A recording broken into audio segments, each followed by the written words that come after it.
jamani, kwa wale ambao wanachukiza binafsi, kwa hapa Kamoni Ramadhani, Kamoni Habarukira akifanya mambo yake kwa ajili yetu. Sasa kwa wale ambao wanachukiza binafsi, jamani, kushimia mpasavyo kana ni Dubai hapa, kama gesi nilivyotuona turie 2025 penye number 1 ni wake, tunakuja kuturira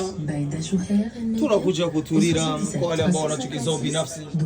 Sisi tutakuwa tumo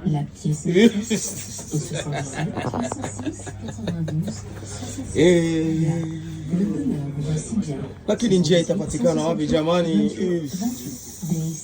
Inna lillahi aina salasa alhalila, kitu nakiona ati lakini utakivalia wapi jamani? Hakuna nafasi ya kukivalia. Tuko hapa kwanza ni uaminifu. Assalamu alaykum warahmatullahi wabarakatuh. Tuko Dubai, Emirates Arabini.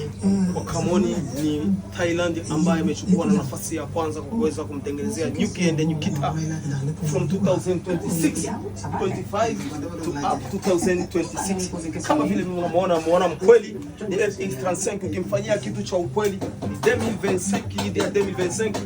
Support kurudia kwa kijana ambaye ni mtukutu, kijana ambaye ni mtaalamu wa kuweza kufanya vitu vizito kama kisi mnavyoona kitu kia 2026 ndio hichi hapa kimeika.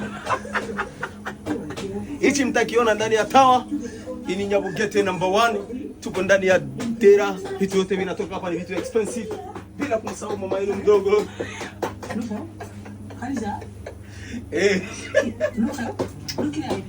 Deja idea 2026 kwa wale ambao wanachukiza binafsi, tutakuwa hatumo na visa vile za China tunatoa. Kitaka Thailand ni mzuri, Dubai njoo muone kijana hapa anaitwa Kamon. Kamon is the one he made this one. All people need to call him. I will send the number in TikTok. You see the guys is operation for Bazen in UAE Emirates Arab ini. Weka pose kijana ina halali na wewe ili organize control kabisa. Control na kitu chako kizito, uangalie kama pia anakuwa amekosea au kume wako ukimuona akiwa hapo kwa Kamoni. Umependa na umeridhia. Inje inaitwa expensive life. Hapana vile vitu vya kula. Watu wanaposti vitu vya hakuna. Tuko live jamani, kwa wale ambao wanachukiza binafsi. Number 1 ni wake. Mke akikupenda na wewe ukimpenda, lazima umpatie matokeo yake ya nafsi. Mpendezeshe mke wako kwa sababu ni miongoni mwa dua zako. Inal halal, utasema chochote? Au sema chochote?